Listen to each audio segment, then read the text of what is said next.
Perfect. So, welcome. Good morning. Thank you all for being here today. Good morning, Anna. In sunny Sheffield. I mean, look at the sun. I'm so glad that Snake Pass was not raining today. So, today we're going to do some training around post-quar tips and tricks.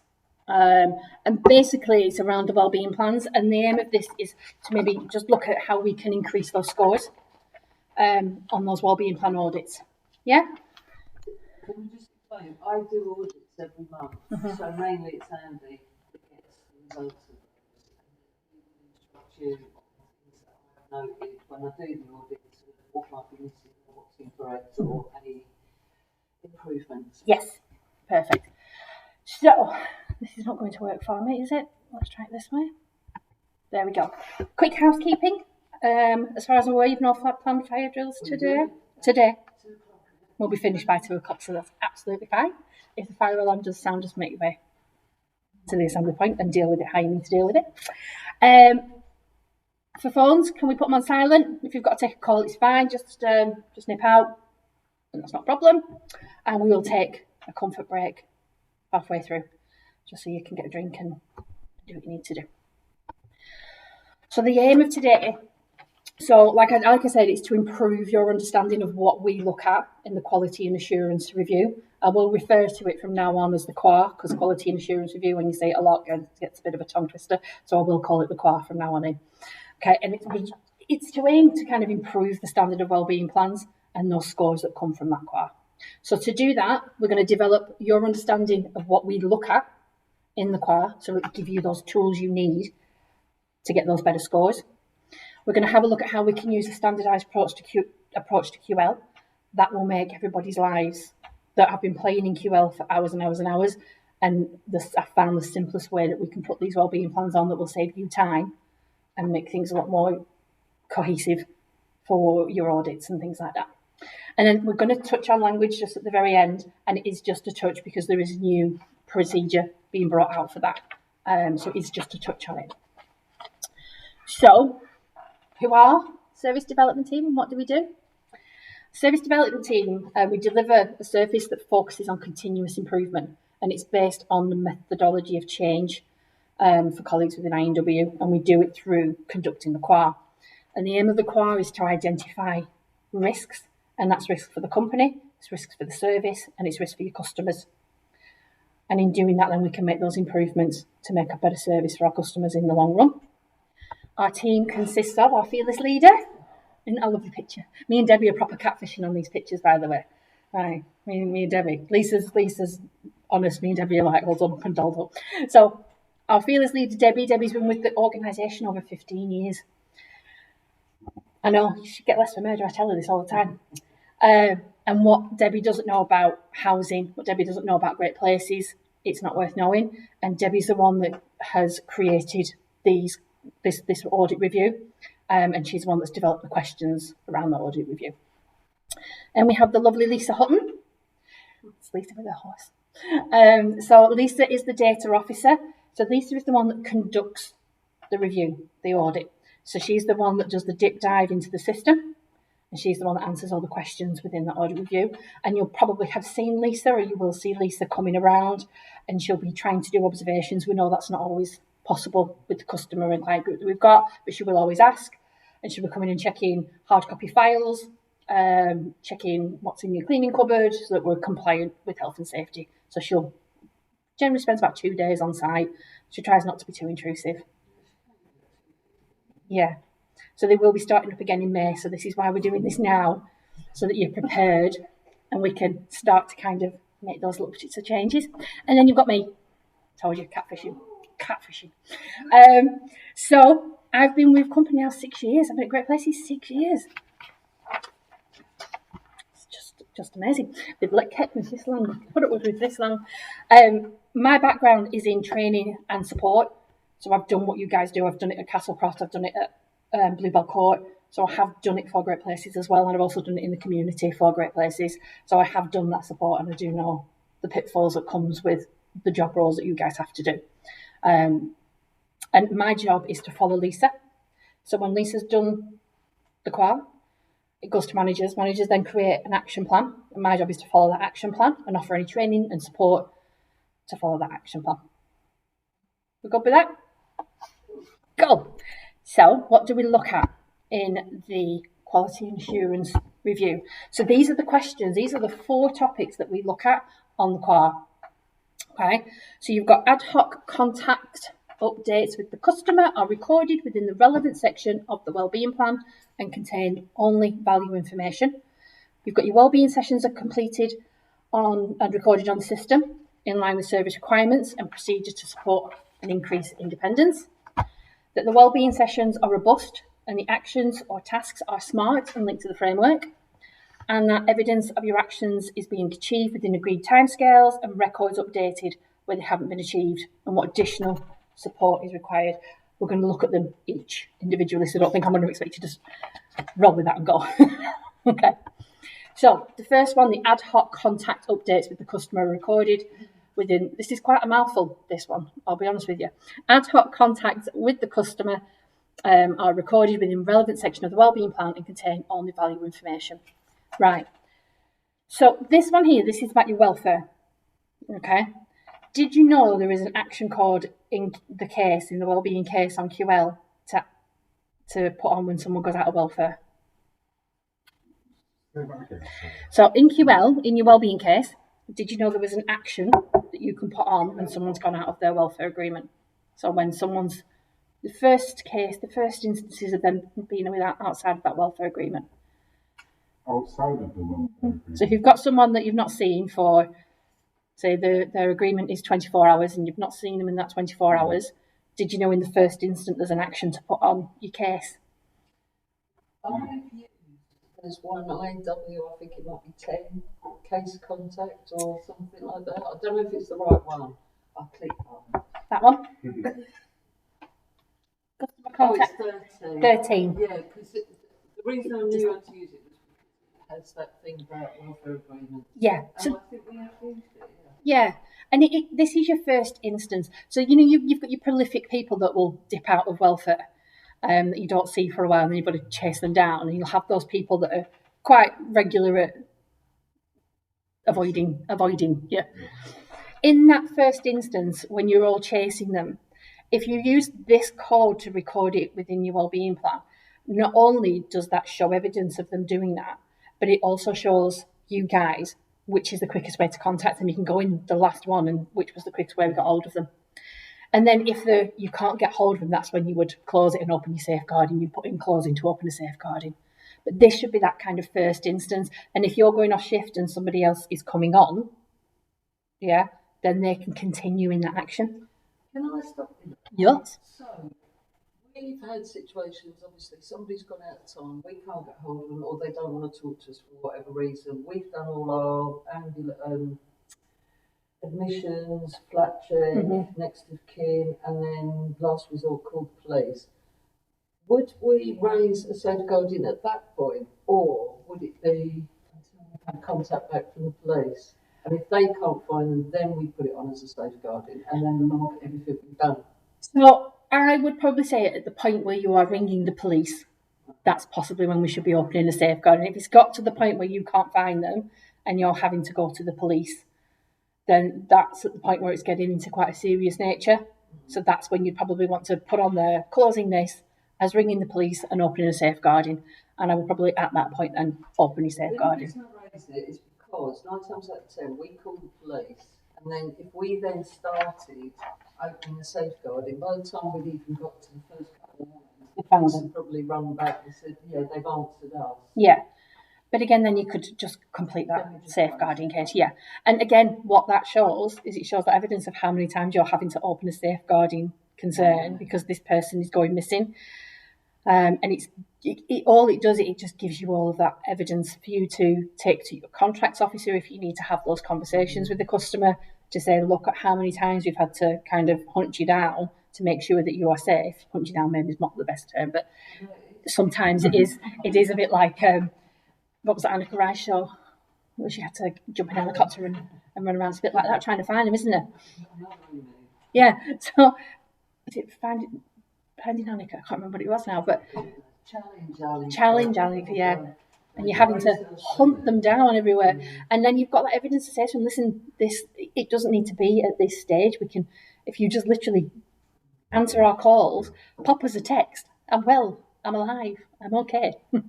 And you've got that evidence then to show the customer, to show the contracts team, and to show the police as well. Because we've been using that ONW13, well, I'm assuming everybody has. I know when I have, the information's on there, but I just haven't taken it to the safeguarding.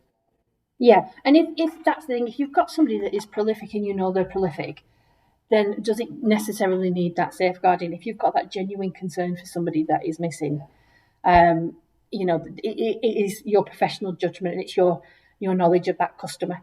But all this does, it gives you that backing within the system to show what you've done and to show all of that evidence. It makes sense to actually follow that procedure because, like you say, you're having to do it anyway. Yeah, and you will, when Lisa's doing your audits, you might get a call from Lisa and saying, did you know such a body's out of welfare? And that's not because she's keeping tabs, it's because she's answering this question and she has to go and check the whiteboard. And then if somebody's gone out of welfare in that whiteboard, she will then go and look to see if this contact's gone on. No, it's okay.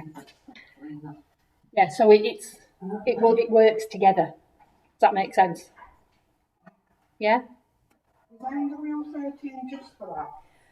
So we do say it's probably best to use it just for that. However, we do know sometimes things don't fit in any other action. That's what I struggle with sometimes. Yeah. So to make it fit. Yeah.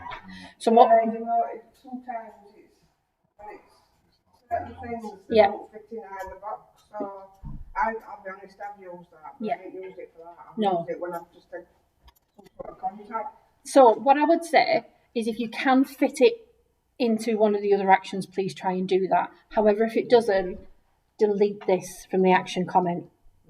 Yeah. So this here, when you open your action, that sits in the action comment. The 24 and 48. All of this, any customer contact, that all sits in your action comment. Okay. So delete that action comment and just put in a title of what it's about. If you do have to use that for something other than what it's intended, I would say watch this space because Kelly Marie is working on reporting, and the reporting will probably go off the code. So if you are using that for anything other than what it's intended, then it might show differently on the reporting. But I do know she's looking at more actions to add in there to kind of alleviate some of that stress. That's one of the things that we've been using is taking out that case management only and putting like a header in so that we can all follow notes rather than having to trawl around trying to find something. Yeah, I mean, like I say, she is working on more actions. We will look at kind of the codes on QL later. I would say kind of try and make use of the support session one as well, because that is a kind of overarching everything kind of thing. Is the door going? Yeah, so that support session code is an overarching action code that you can use for quite a few things. So I would say we will look at the codes in a little while, but try and make use of that one as well. So this brings us on to the next question. So wellbeing sessions are being completed and recorded on the system in line with service requirements and procedure to support or increase independence. Bless you. Bless you. Thank you. Have I brought you out? Are you having an allergic reaction? Andy's having an allergic reaction to my training. It's fine. So, the wellbeing plans, the way we've kind of created these, it's wellbeing. It's not just about kind of someone feeling happy. It's about them having the skills and the tools to live independently and to bring that out in them. So, like wellbeing, it's not. It's how you feel. It's how you look at the world. It's how you look at yourself. It's about taking some pride in who you are and what you do. And it's linked to our actions that we look at. So it's linked, well-being is linked to your finances. It's linked to your home life. It's linked to your social life. And it's linked to physical and mental health aspects of your life. And that's why our well-being tool is structured the way it is. And the well-being tool is as it is, so that it puts customers at its heart. It's about the customer. these wellbeing sessions, and I know it's hard, but we should try and let the customer lead those wellbeing sessions. If we have something we have to talk to them about, we leave that for the end, or we do it at the beginning. But we don't encroach our own agenda on their wellbeing time. And I know sometimes with customers, it's hard to pull things out of them. And I'm not a big fan of sitting in silence.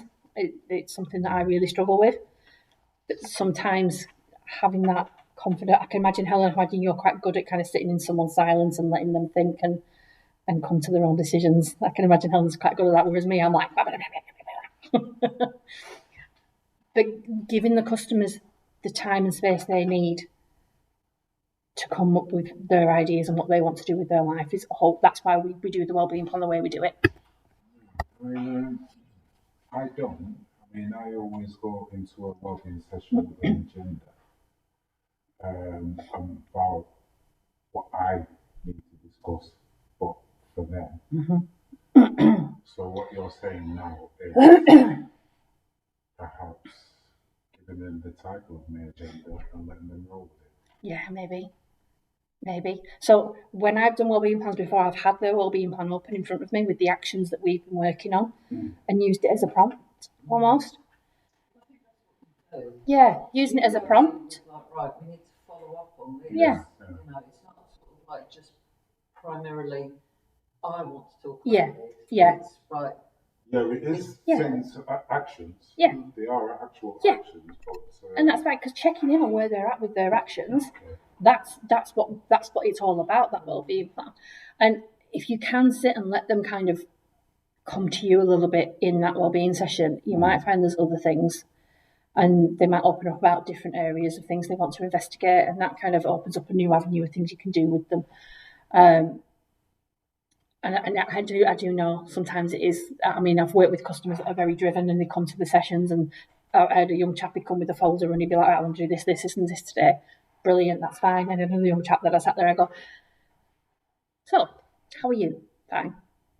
"Tell me about your day." "It's fine." "What have you been doing?" "Nothing." Yeah. "What are your plans for the rest of the day?" "Nothing." Just as an example of that, we've got a young gentleman here who he's got various mental health issues and everything else, and some time ago he basically, when you engage with him, he just blows up. The last good engagement I had with him was he basically sort of said to me, "Look, I don't have any goals. I don't want you to be pushing me into like jobs, this, that and the other. My aim was to move out of my mother's house, and I've done that. So as far as I'm concerned, I've achieved my aim." So it was like, right, okay. If you pushed him to look at other things, like if you suggested anything, all you ended up doing was exacerbating his anger. So I took the view very much like, right, he's achieved his aim. For us, going forward, it will be, how are you? Yeah. Any plans for moving on? And that's it. My last attempt at any plans for moving on ended up in a screaming match. So it's going to be a difficult one, but I don't see the point of dragging him in to talk about an agenda or his agenda, because he hasn't got one.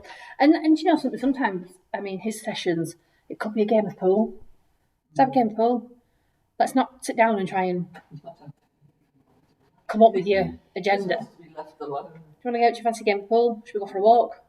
Let's have a game of Scrabble. I don't know. But it might not necessarily be that. Let's sit down. You've got to have your wellbeing session. Let's go out. Do a fancy game of pool? Fancy a brew? A game of pool. And that could open up different avenues, because I think we've got to kind of step away from that formal. It always has to be that formal 1 hour sit down session where you meet with me and you do your wellbeing plan. And there are other ways that we can engage people, and I think we've got to get a bit creative. Now, I know if you're lone working, that's not necessarily always that easy, and that's me kind of being, in a dream world. When I was at Bluebell, I had a girl who refused. So if you want that, do you want a brew? No, I don't want to sit down. Because she was like Tigger and she bounced off every wall. But she would stand at the main entrance at the window and she would talk to me for an hour and tell me everything that was going on in her life. But she would not come and sit down. But she'd stand at that window and tell me everything. I got so much out of that window with her. I did. I'm just standing at that window and having that really informal back and forth. I got so much out of her that way rather than making her come and sit down, because she was, like I say, she was like Tigger. And she'd be sat down, she'd jump up, and then she'd sit down, she'd jump up. And one day she jumped over the couch and I was like, well, we're not going to sit down again. We're not going to sit down. She'll go for a walk. But that worked for her, and finding those different kind of ways sometimes can be part of your wellbeing session. I've tried to engage in this way, I've tried to engage in that way, I've tried doing this, I've tried doing that, and recording that in that wellbeing session. That's what we want to see. If they're not engaging and they're refusing to do anything, we want to see that in your notes. We want to see it in the way the sessions are closed down and things like that, because that shows that you guys are trying everything you possibly can, but the customer is not engaging, because we know not every customer is going to be like my brilliant customer that will come with his list of things, and then he would send me an email, and then he'd ring me and go, "I've sent you an email." I'm like, "Yeah, I've seen the email. Have you read it?" "No, not yet. You've literally just sent it." And I'm like, I'll read it now. Just give me a minute. And he was really wanting to do things. You don't get very many like that. So we do get that, but we want to see it. Yeah. Has my mail come? No. Has my mail come yet? No. I do know that person. The postman. You should just stop the postman now. Bless. Literally, shut the door and she's down. So the wellbeing sessions are designed with the customer, the values, experiences, strengths, and it focuses on their future outcomes. So again, using that strength-based approach to you with the customer is key. We will look at strength-based approach in a little bit. Keeping our own thoughts and feelings and opinions out of the wellbeing plan at all costs. Because it's not about us, it's about them. Put their thoughts, put their feelings, put their opinions in, but not ours. Just to keep it kind of factual and about the customer. Enables a coordinated approach to achieving independence and wellbeing. So signposting, referrals. We can show that we are acting as almost a caretaker for that customer and getting them involved in different activities and different communities and acting as that kind of overarching, bringing it all together kind of person, the rainbow over all these services and keeping them all in line. It ensures continuity between you guys. So anybody should be able to come in and pick up a wellbeing plan within Great Places and roll with it. I should be able to go to any service and do a support session with the customer and be able to update a wellbeing plan. And creating that standardised approach that we're going to look at in a little bit will really, really help that, and it will just give you guys a clear review of what's going on with that customer. In line with procedures, we should ideally be doing these weekly. However, we do understand that where people are coming towards the end of their time with us, that might be dwindling. If a customer is quite self-sufficient, they might be every 2 weeks. And as long as that's recorded in that wellbeing plan, we can see that conversation's taken place somewhere. We're happy with that. So you can either put it in the subject box in the front of the wellbeing plan. You can put it on one of your support sessions. Say we're going to reduce these now to bi-weekly because customers are achieving really well. They're doing their own thing. They're involved in lots of activities. As long as we can see it recorded, that's fine. And so where would you record that then? Because, I mean, you know the situation here. I mean, there's 20, and it's never been the case where, unless somebody was really high need, they're not seen weekly. You know, it might be once a month. Okay. And I mean, I know when I'm doing the audit, if I put down monthly, it always downgrades it. But the reality is, that's always the way it's been here. Are you having interactions with them most weeks, though?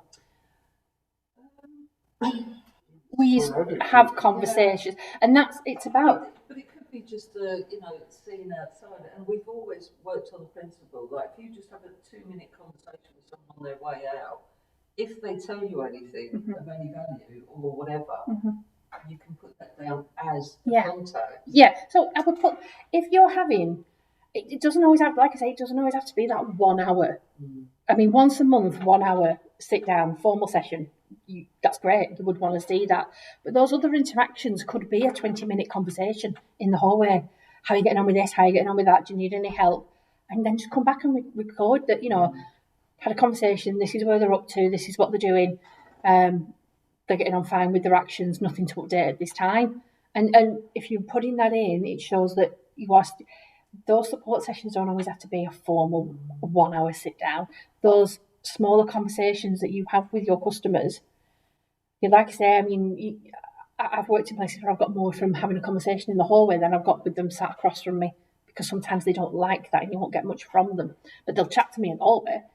So making the most of those conversations that you do have with them and recording that. I've got loads of questions for you about the audit.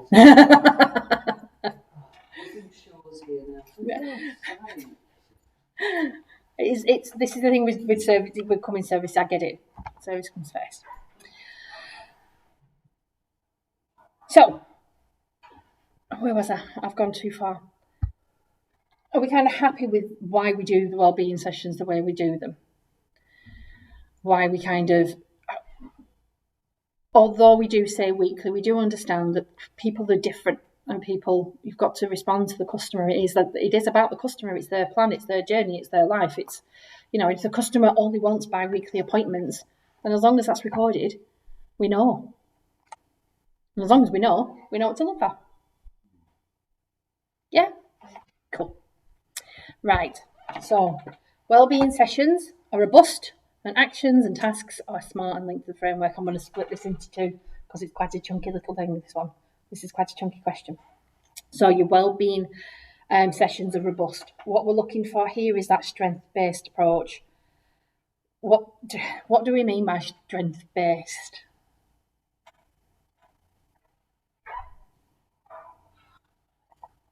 When we talk about being strength-based, what do we mean? Yeah, but you come from flat one, not flat two. So I said, sort out flat two. Yesterday. No. Anyway. Sorry. Not digress. So we've got on to the next topic, Mary, so I'll just quickly recap. So the next one is wellbeing sessions are robust and actions, tasks are smart and linked to the framework. And so what we're looking for here is a strength-based approach. Now, we ban that term around a lot. So my question is, what kind of do we mean by strength-based approach?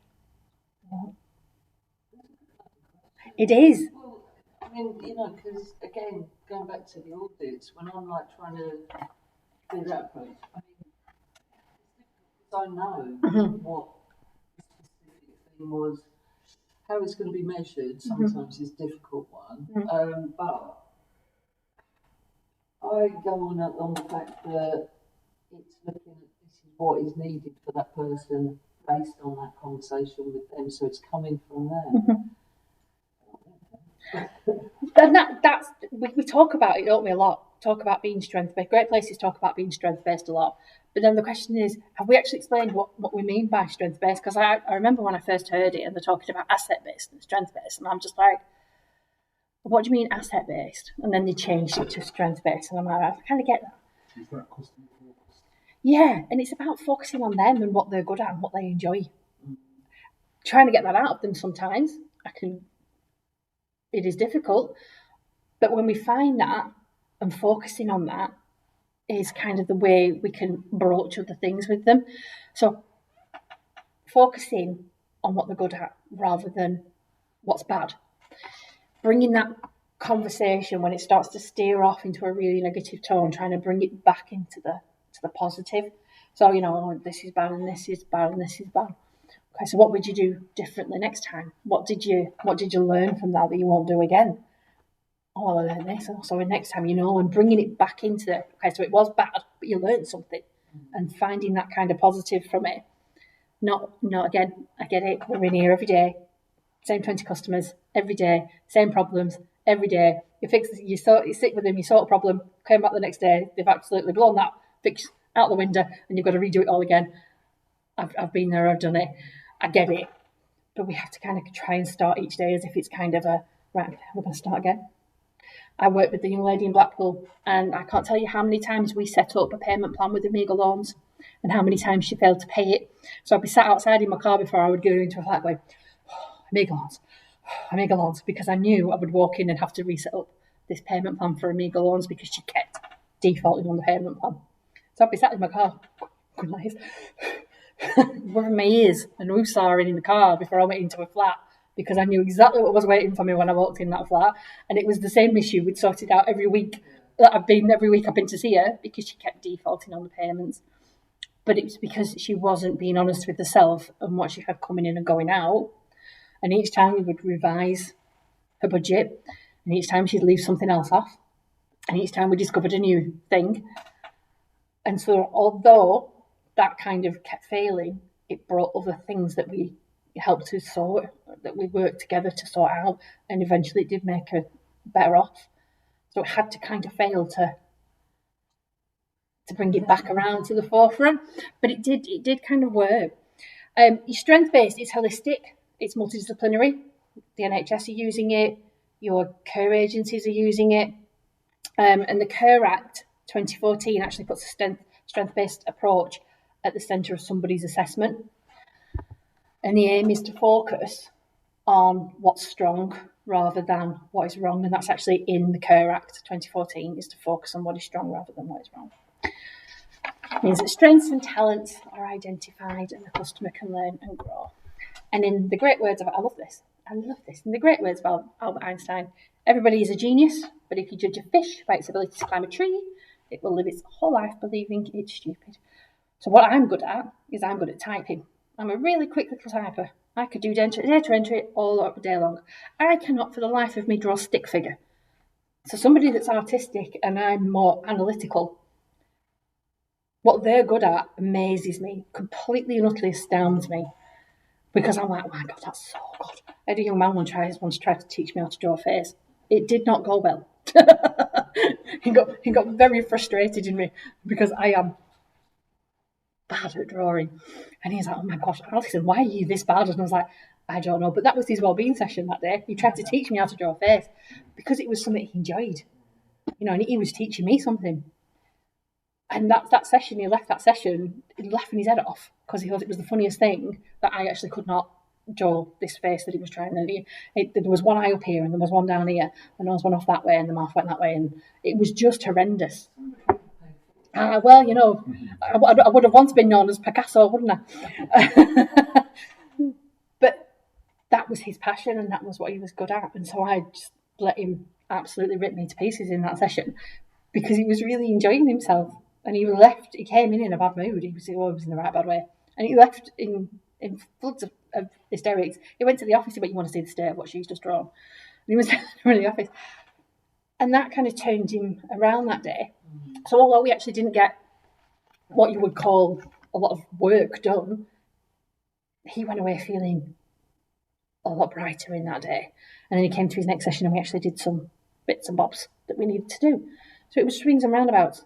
And it was kind of finding something that he liked, pulling that out, and letting him kind of go with it. So how can we then be more strength-based? Okay. Oops, pressing the wrong button. There we go. Right, listening. Those active listening skills. I test this on my mother. I test my active listening skills on my mother. I do. Because I have a tendency to kind of switch off when she repeats the same thing she's repeated to me 20 times that week. So I practice on my mother. But actually stopping and listening to what somebody is saying, it can be quite tiring. It can be quite exhausting. So practicing those skills, I think, is key. And showing them that you're listening, again, it builds that relationship and it makes them feel like they're being heard. And kind of just nodding along, summarising, keeping our own beliefs and judgments outside of the conversation, because what I believe in, somebody else might not, and their beliefs will be completely different to mine. And letting them have that space to talk about it in a non-judgmental area whilst they're being listened to. Focusing on their goals, what they want to achieve. What does the customer want to do? What do they want from today's session? Is there anything they want to do in today's session? What can we do today to support that customer? Using the community, the resources. You've got St Wilfrid's, which is a brilliant kind of resource that you guys have got here, haven't you? You've got plenty of things in your local area, and I'm sure you'll have a bank of things that you can refer people into. It was loud, wasn't it? It was loud. And just remembering that what works for one might not work for another. So having kind of that bank is always useful. I love this. Hope-inducing relationships. I love this. Hope-inducing. It sounds really happy, doesn't it? Hope-inducing relationship. Identifying those relationships that are kind of good for them and encouraging them. If they're making connections in the local community, if enterprise, encouraging that, going along to seeing what they're doing. If we can get out of the service, again, not always feasible, I know, but if you can get out of the service and go with them somewhere and see what they're doing and encouraging that. Go on, Andy. Like you want to say something? No. You sure? Okay. So yeah, and that's the thing. This is blue sky thinking, getting out with them, and this is if you can get out with them, if you can step away from the service for an hour and go for a walk or go to the St Wilfrid's place with them and show them around. If you can do that, brilliant. If not, again, you're dictated to by what's got to go on in the service as well, and we do understand that. It's just a nice, if you can do it, do it. There's nothing to say that you have to sit down for an hour and do a formal session every time with them. So if you can, even if it's like a group of them, we're gonna walk over to St Wilfrid, so I'm going to show you, come over with me, and we're going to see what's going on over there. Just, if you can do those things, it's great, and it looks brilliant in your wellbeing plans as well. And then that's 5 people hit that week in one. A couple of people hit in one. We went over here. They had a look at this and that and this and that. You've kind of hit your wellbeing sessions for that week with that customer because you've introduced them to something new. Again, it doesn't always have to be that. What are you doing about this? What are you doing about that? Let's ring your doctor. Let's ring this place. I know sometimes that has to take place, but not every time. And show him, Andy. Show him your fun side.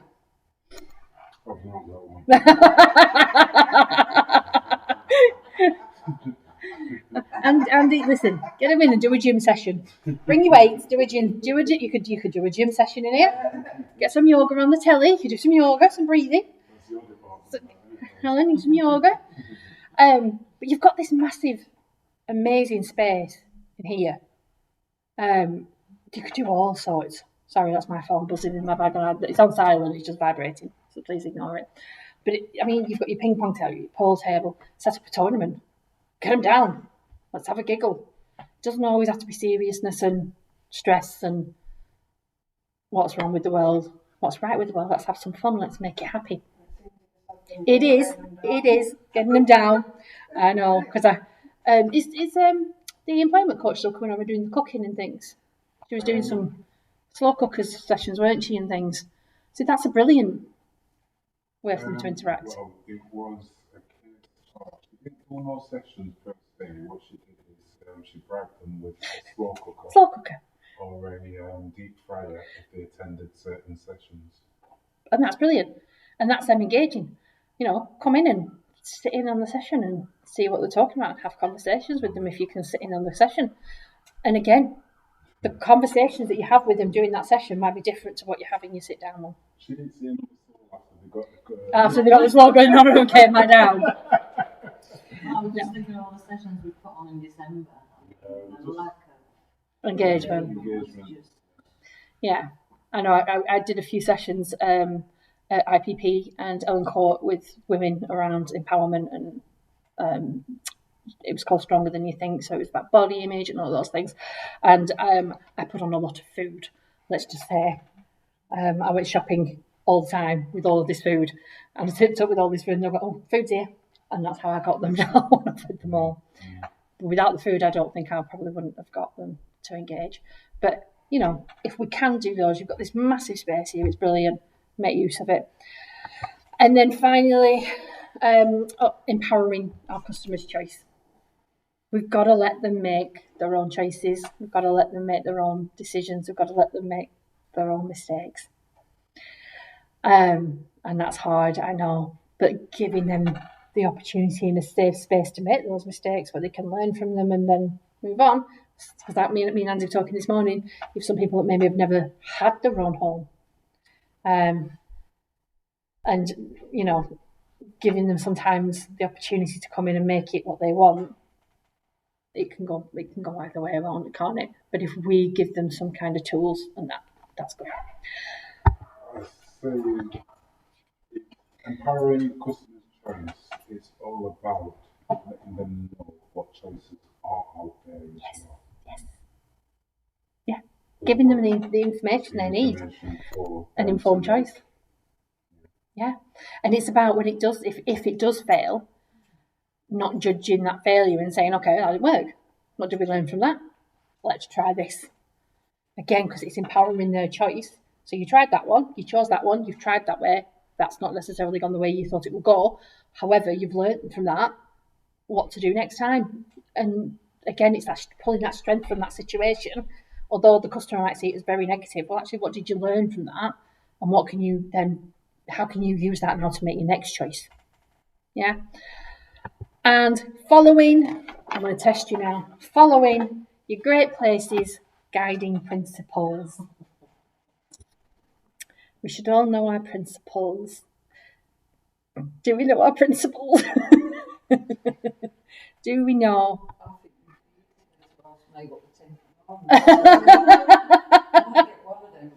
Do we know our guiding principles? Not great. Isn't to make things better than when it was? To make things better than when they first arrived. Is that one of them? So it's kind of, yeah. So if you've got to put the home at the heart of what we do, because that's making things better for them, isn't it? You know, they've come to us from a precarious position. And as a housing group, we kind of recognise the value of home. We should kind of be promoting that. It's the foundation of independence and well-being. You know yourself, when you go home at the end of the day to your space, shut your front. I mean, me and Andy were talking before, we're very secluded now. We like quiet and peace. And you walk into the house and that is where you find your peace, isn't it? That's where your home, your family's there, your pets are there, your stuff is there. It's how you want it to be. And you can kind of take your shoes off. First thing I do is take my face off because I'm home. I hate wearing makeup. So when I get in, it's the first thing that comes off my face. It comes because I'm home and I can be myself and I can be calm and I can be quiet. And that's the same for our customers. Also, if we can help them to develop skills they need to secure and keep a home. So it's about showing them how to set up their own claims, their own universal credit or housing benefit claims, taking that time to sit with them and do it with them so that they know in future when they move on how to set up their own council tax. Because I wouldn't, it's been, it's a long time since I've actually set up someone's council tax, so it would be a learning curve for me now, filling in that form online. But it would be something that I would do with the customer and we'd learn it together.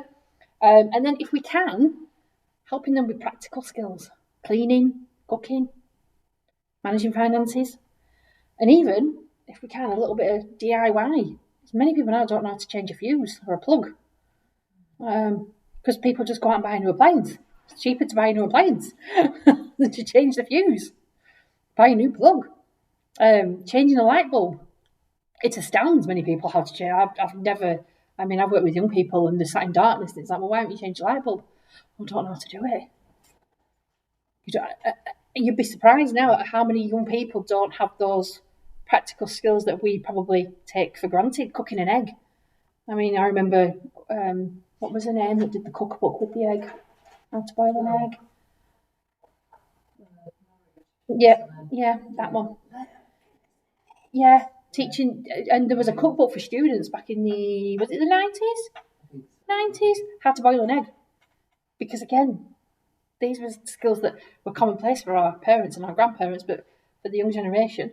And as they get more and more into things, the more online, but they don't necessarily have those practical skills to make themselves a meal. I mean, it's a microwave or it's Uber Eats. How many deliveries a day do you get with food? No. Yeah, so putting the home at the heart of what they're doing, giving them those skills that they need. We've also got empowering. So again, we're back on that, empowering them to make their own choice. We've kind of touched on that empowering them to explore what alternative options are available for them, empowering them to reflect on the possible consequences of their actions. I would pay money to see you sit down with certain individuals and see you be able to tick that box. Seriously, I think I'd give you a month's wages. I'm not going to say that one. But we do have those customers that those conversations might be difficult with. I totally get that. I do. And building that. So when I worked at Castlecroft, I inducted a young person into the service, and that young person, because of that initial relationship that I built with her, came to me about everything. I knew everything that was going on in her life, and we had a relationship that was quite professional, where she knew she could come and talk to me, because I'd said this, I laid this out, so you can talk to me about anything. But if something does raise concerns, you do know that I have to kind of speak to the right people to get you the help you need. And she would tell me everything, and she knew that telling me that was secure and it was safe, and she was not going to be judged, and that she could walk away from those sessions feeling like she kind of offloaded some of that, but actually had got some kind of feedback that was it was down the line. The conversations were just straight. There was no bigging her up. There was no putting her down. It was, how do you feel? You done that. How do you now feel about that? What happened from that? What did you get from that? And then I've gone in recently, and that relationship has gone, and the colleagues are struggling to engage her. And it does make me wonder of what conversations have you then been having, and where's that conversation gone wrong? Because it started extremely well, and she was very open to everything. She was coming to appointments. I want to set up my direct debit for my service charge. They moved flat, that didn't get set up again, and that's gone. She's got arrears now, and it's like, where have those conversations gone that were very open and very honest to begin with, and had set her up on a really good path? So maintaining that level with the customer. And I empowered her every time she came. What do you want to do today? What do you want to look at? Is there anything you want to get done? And she was like, I want to do this, I want to do that. So I get sometimes I'm going to sit there and go, I don't want to develop. So just have a chat. How are you? What's going on? Tell me about your life. Where have you been? What have you been doing? Have a chat, have a brew and a chat. Sometimes you get more from. I'm not talking about a certain person. I've done my time. But this is the thing. It gets to the point that person should have been moved on a long time ago, and they're at the point now where you guys can't do any more for them, because they should have been moved on a long time ago, and you've inherited an existing customer that was given advantages that others maybe don't have with the wrong agreement. So that person, I think, developed a "you can't touch me" attitude, and I think you inherited that customer, which is always difficult, inheriting a customer that's been there a long time, and you're gonna have those battles. But when you get them at that first front door bit, when you move them in, 4 years, yeah, it's been here a long time. 4 days to go. But he's been here longer than 4 years, hasn't he? Because I've been with the company 6 years, and I remember meeting him quite early on. So yeah, you've inherited a customer that's been here a long time and was given advantages that other customers wouldn't have. So that was a setup that you guys had to then deal with, which is nothing to do with you guys, and it's all to do with historical issues that were going on. So we get that. We do get it. We do. When Lisa does conduct these audits, she does ring me. Do you know about this person? And I'll go, yes, and we'll have a conversation about the person, because she'll be looking at the wellbeing plan. I'm like, this is what you're going to get because of this circumstance. We look at Doherty and Next Step a little bit differently, because Doherty is a wet service, so you've got people there that are alcohol dependent. So that's a whole different ball game of customers. Next Step, they work with the NHS, and they have an NHS commission, and they work with people with severe mental health issues. So again, whole different kettle of fish. So we do look at the service, and we do look at the individual customers when we look at that audit. It's not like we just kind of, we don't take into account that human element. We do. And Lisa will ring me going, do you know this person? Yes, I know this person. They've done what they can with that person. Whatever they're doing, it's above and beyond with that person. So we do take that into account. And I do speak to Lisa often when she's doing her audit. She rings me all the time. We look at this. I'm like, let her know as well, though. Yes. There are some that we're not done audits. Now, we know the licence was done okay, but it was before we were told that not to use first touch. Yeah. But you've got, and two that I've done recently don't have the licence that reflects, so it looks like there's no end date. There was just bits that just didn't pull through. They are working on first touch sign-ups, and like I said, because Debbie's off at the moment, the information that's needed to finish some of that is in Debbie's brain. And we need a little vacuum to suck it out through her ears to get all that knowledge that she's got. So it will be up and running again soon. And what I would suggest doing is, in Documotive, you can rename those files. So you could put agreement not pulled through correctly. You could put that on. You could rename it. And then Lisa will know when she's looking at it that it's not pulled through correctly. And so it'll just navigate that to Lisa. And I'll show you how to do it before I leave.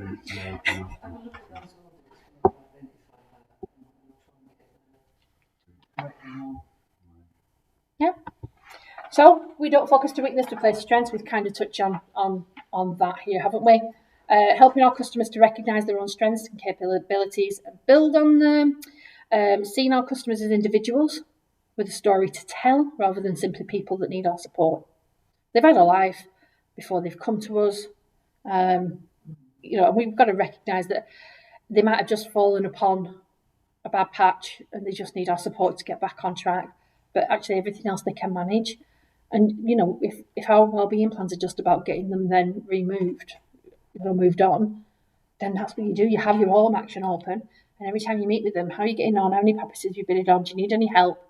And you update that home action, because we understand that when people have come to us and they just needed that stopgap to move on because they've just fallen on, they've left a partner, domestic violence, divorce, anything like that. If they've been kicked out from the mums and dads and they just need to move on, this might just be that kind of, I've moved in, now I just need to get myself back on that ladder.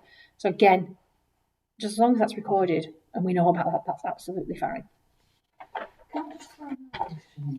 Yes, I love questions. I'm just thinking in terms of say registering for housing, blah, blah, blah. So you're looking at your wellbeing plans. So you look at your first dot is, I need to make sure this person's registered. We need to get them registered, what they need to do.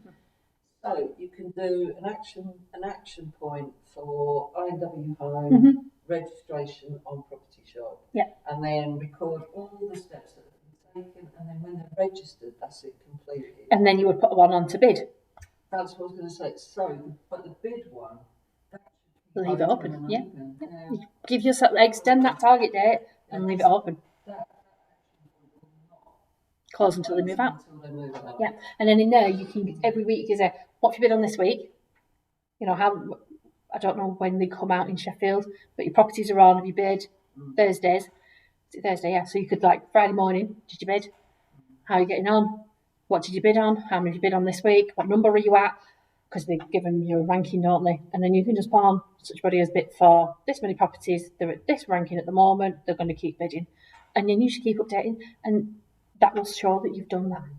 Because I'm just thinking, I know I've done it myself. If somebody's come in and I've helped them to bid, I've opened it up as an action and completed it. That they've asked for support to bid. I've done that, so it's completed. But actually, that's not right. No, because you're just making work for yourself. If you leave that action open, all you've got to do is update your notes, and don't open and shut, because that you've got to add an action. You've got to get your action code. You've got to assign yourself as a user, and then that can take 5 minutes to load all of the people in the business. And actually, all you need to do is click on that little notes tick box and put your notes in, and leave that action open and running, and you can run with that. And move your target date. And move your target date, and just change that target date. Keep that. I would, if you were setting up an action like that that's going to take a while, I would set that target date well in advance, because it's going to be an ongoing thing, and that will save you so much time. Actually, in the long run, when you're typing up your wellbeing sessions, and we're going to look at that in a little bit on how we kind of standardise that, and it will save you so much time. So we will come to it. That's okay. So we help our customers to become part of the community. So again, it's that close link that we have with those external partners, and that link to the customer's social aspect of their life, getting them involved in things, even if it's, just to go to St Wilfrid and have a chat and see what's going on, see what's happening.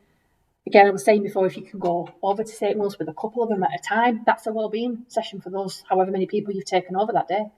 That's your wellbeing session for that week. We all went over to St Wilfrid's and they had a look at what was going on there, and that's brilliant. We do know getting out is not always feasible, but if you can do it, it's brilliant.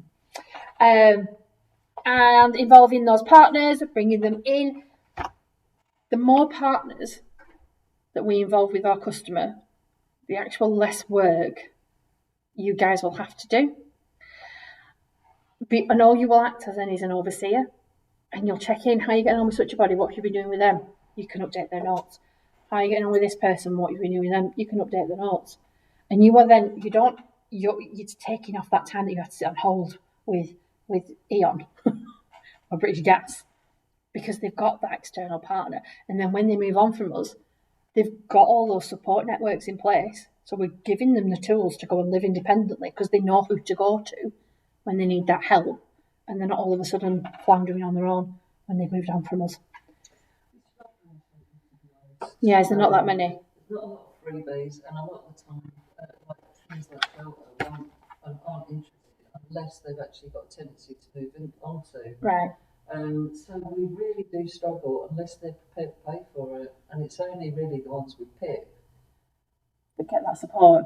Potentially, but a lot of them don't want to pay for it. So there is a struggle necessarily coming in where they get more one-to-one support.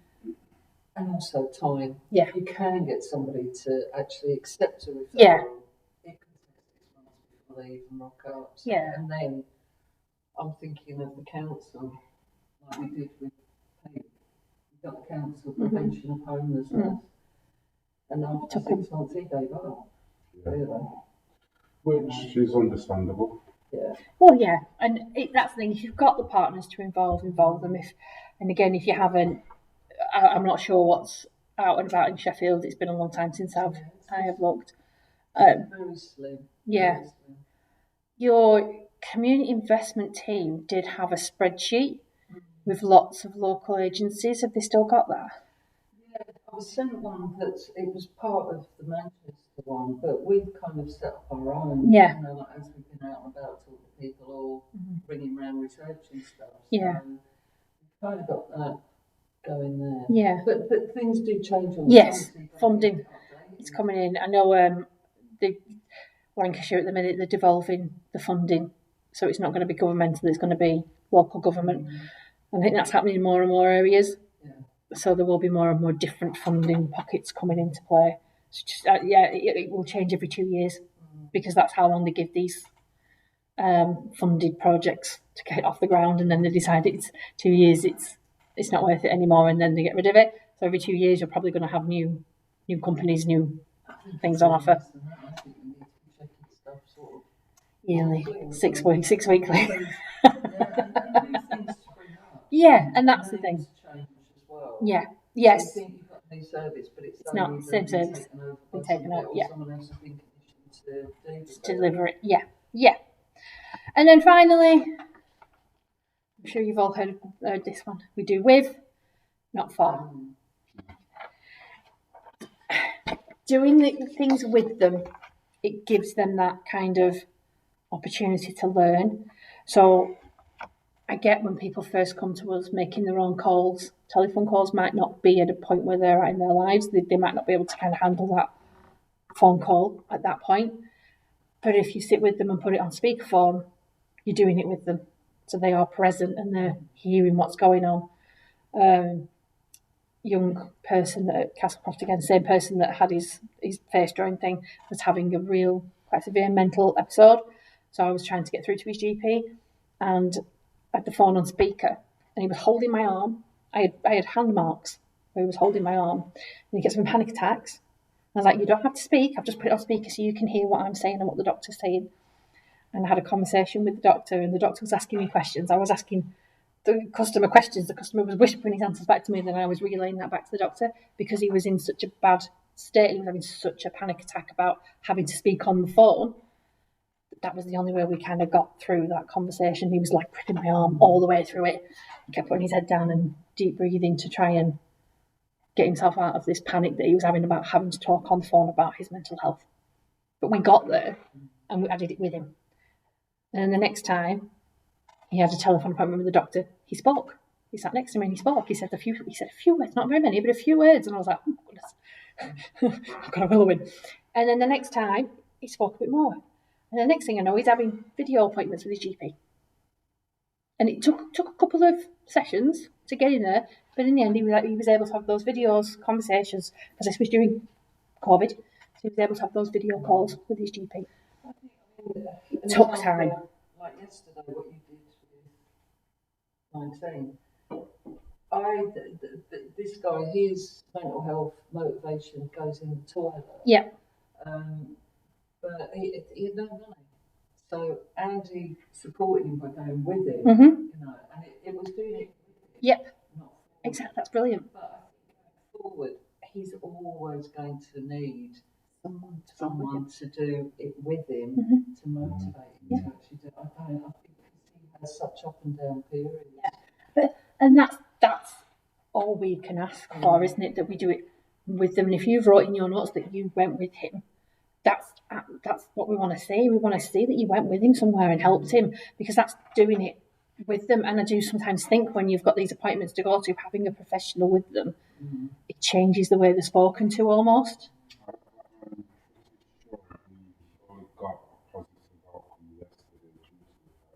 You went there, yeah. And that's when you're on the phone, you know yourselves that when you say I work for such a place, the tone changes as when they're talking to you on the phone.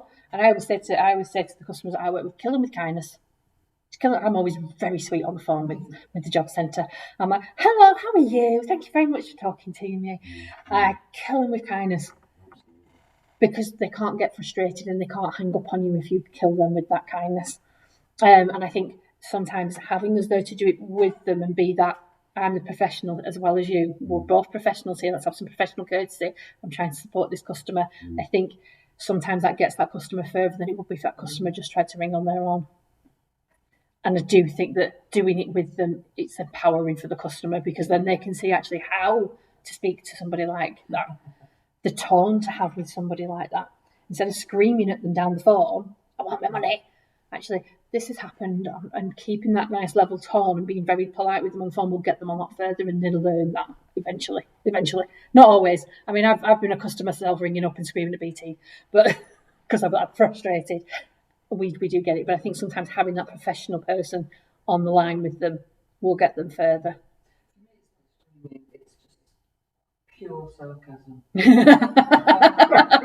Pure sarcasm. There's no point shouting at someone, but Pure sarcasm. the relief I get from just being sarcastic.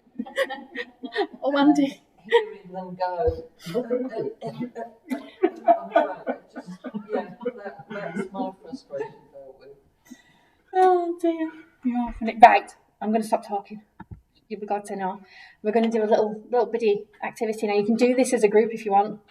If you want to do it as a four, you want to sit and have a chat about it. So I've got a little case study here, and this is someone I've kind of created from customers that I've met. So I've only got 3 copies of it, so you don't have to share. So I want you to kind of have a chat about Emma, okay? And I want you to come up with the positives. I want you to find the strengths in Emma's story. Find what Emma can see as a strength in herself. Find what is strong. Yes. No, you can write on it. So I've got, if I give you 2 on to share, because I know you did not very well in what's in that. Have a quick read of Emma. What do you need? No, it doesn't. It does now. So have a quick read of Emma. And then you can do it in the 4 if you want. I think there's only 4 of us. May as well be informal. It's cold.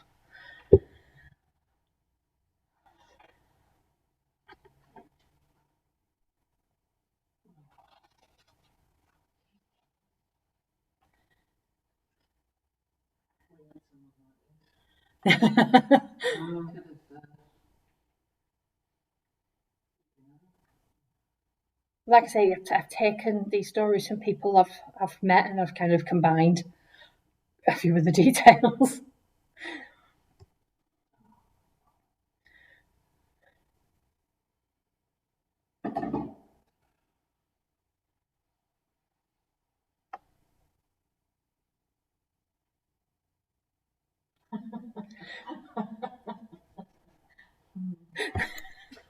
So her pain is causing you humour.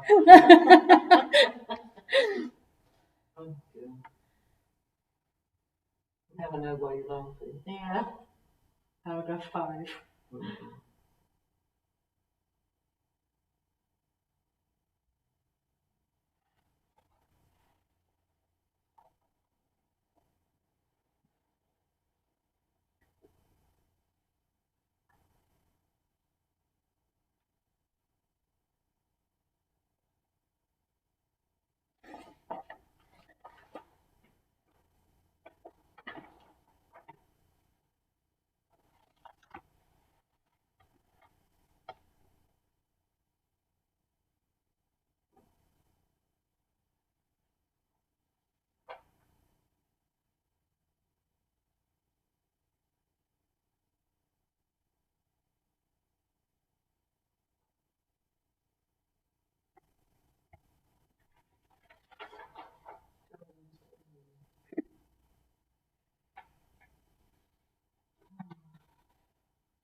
Sound familiar?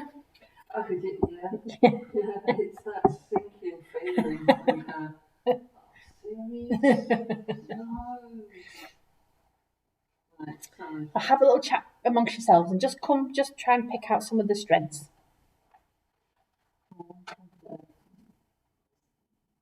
Glaringly to me is that, you know, she's identified that the people that she's been hanging around are not good for her and she's missing the pens on her course. So she's identified that herself, wasn't she?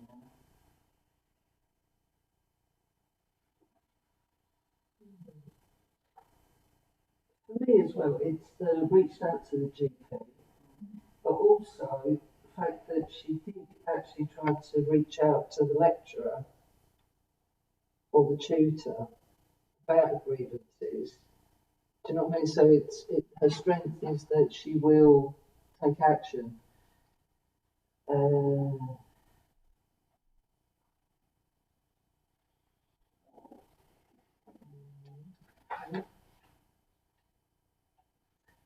maybe the trigger is, you know, when she's trying to do that and being knocked back, then it's like, how does she readdress that situation after being knocked back by the tutor?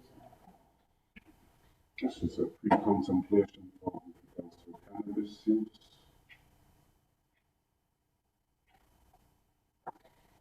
I think she's obviously she's asking for help, so she is again taking action. What seems good is that the support worker hasn't said a bloody word. Do you know what I mean? It's just Yeah. let go for it. Yep.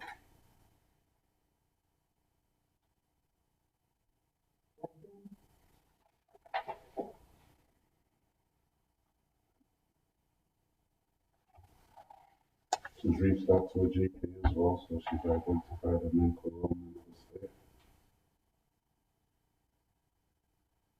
Which supporting sport worker were you talking about, Mary? No, the fact that there's nothing in here that the support worker says or the support worker did anything, do you know what I mean? It's just the support worker, it's her words, it's nothing that is coming from the support worker other than They've tried to witness this type of Yeah. behaviour.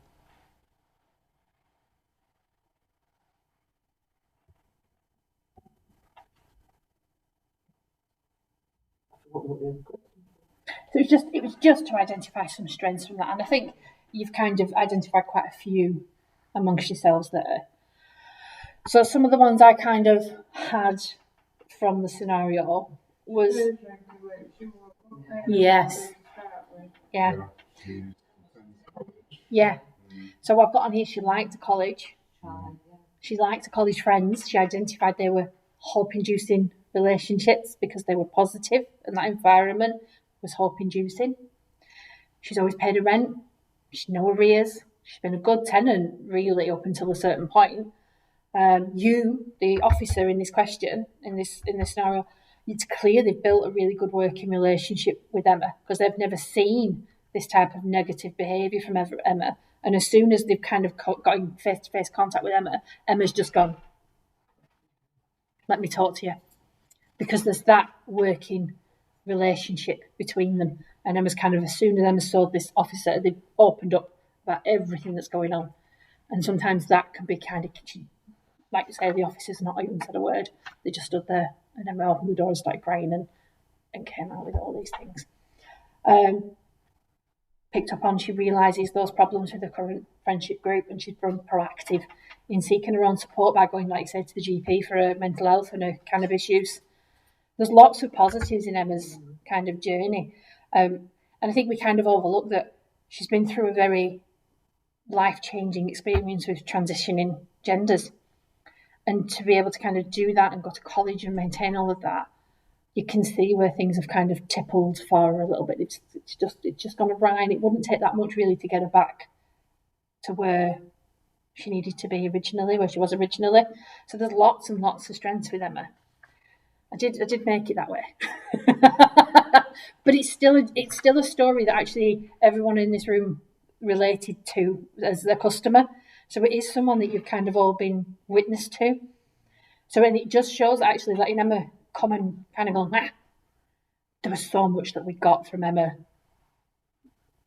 releasing what was inside her, and she just needed to sit with you as the person that was supporting her and let it come out.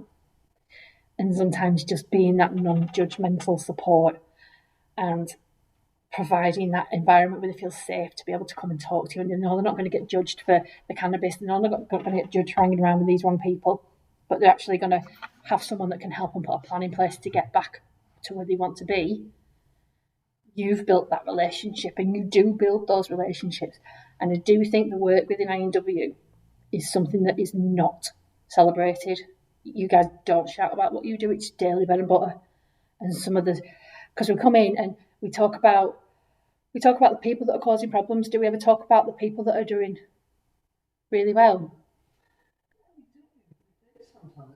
And we should more often. That's what we want to say. I'm going to say that's my payment, to be fair. Yes. Yeah, I agree. Yeah, and I think sometimes Probably the best one at Yeah. You see the and achievements. but I think that's the thing, it's being able to see those achievements and say to the customer, look at what you've come look how far you've come, look what you've done. If we didn't do that, I'd probably walk away. Yeah. And that's why you do this, because sometimes we can get bogged down in the what's his faces of this world.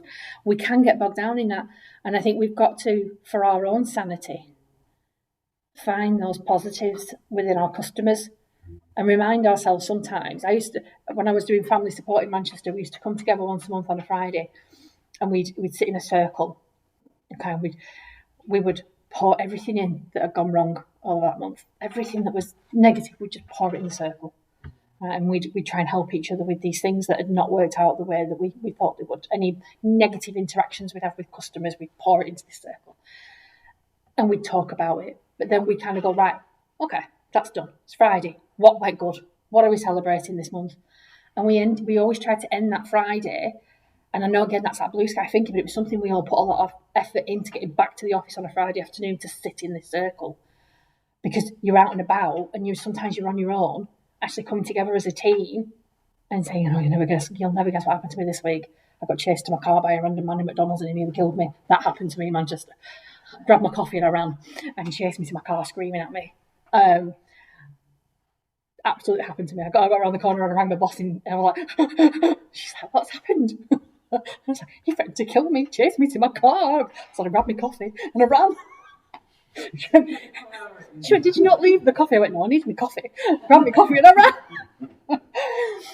But that Friday when we all kind of got together and I was telling them all, they were looking at me going, it couldn't happen to you. It could only happen to you that someone would threaten to kill you in a McDonald's in Ashton. But then we kind of, this happened, this customer did this week. And I finally got this customer's, when there was ESA, sorted after months of going to court and getting politicians involved. And we would share those on a Friday. We would always try and end on that kind of, this is what our customers did this month. And I know we sometimes we're very busy and trying to find time to do that. But for ourselves, I think sometimes for our own mental health to come together as a team and say, this is what's bugging me, but then this is what has been really good. I think we sometimes we forget to do that because we're in that daily grind. And that's something we all protected in that job that I had because we needed it. As a team, we worked so remotely, we needed to come together and pull on each other for strength and support. And you've got a good team here now. So you've got each other. Helen could do some Reiki. It's just that time factor, isn't it? And sometimes yeah. You're not always, obviously, I'm always here. Helen's only part-time, and sorry, I don't mean to say only. Only part-time, Helen. Let the team down with your part-time, you know. It's like sometimes I think what I try to inject is like making sure there's handovers, that you have that conversation when you do it. Because sometimes I mean, like I don't find out about stuff because I don't see you. But if I am here, you're walking the door like with Moran. You know, how well this guy's doing, that he's getting married and all this sort of thing. But if I weren't here, I wouldn't necessarily know that. Yeah. Know? And the difference I see in you. Yeah. Because, wow. Yeah. This guy's doing brilliant. And sometimes taking the time to kind of protect our own mental well-being in the jobs that we do. We really do need to reflect on what we do.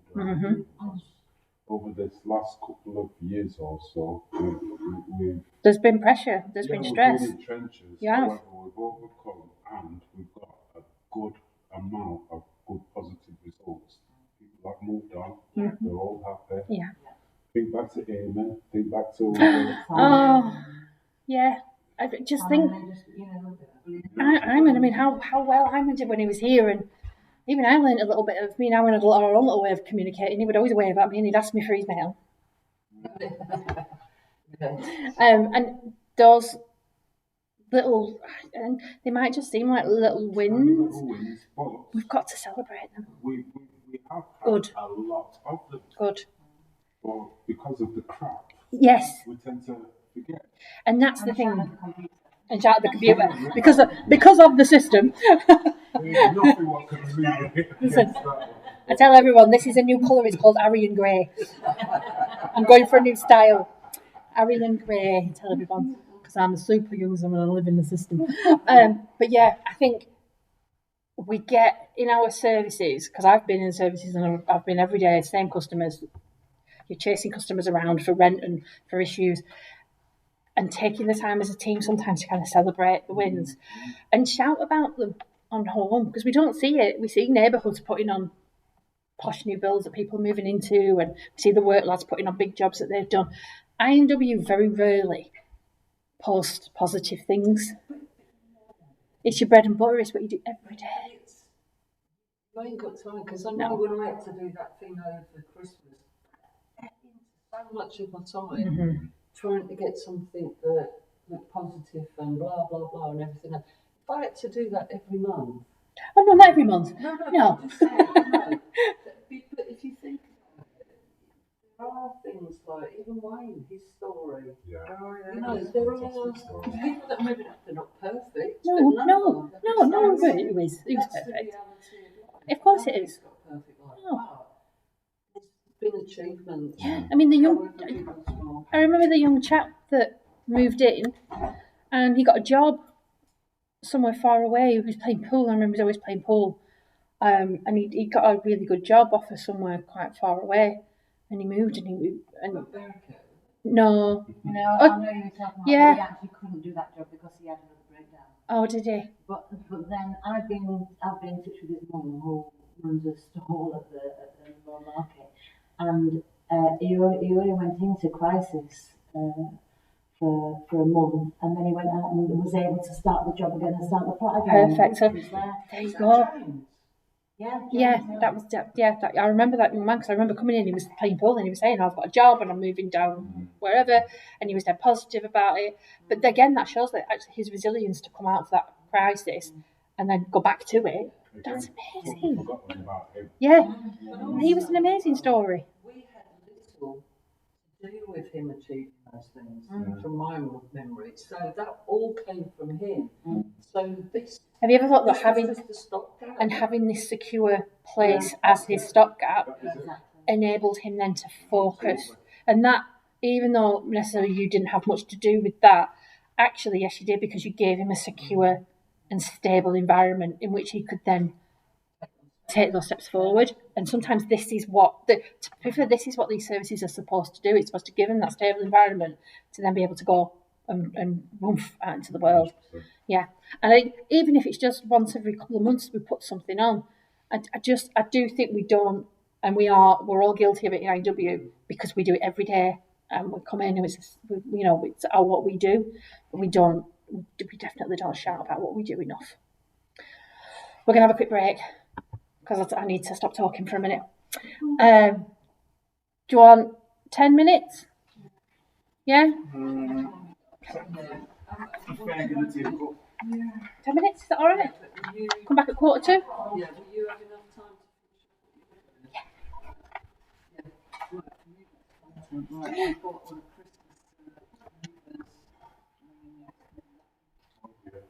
I thought ringing. I know what I was going to say. Nobody turned up and fixed my life.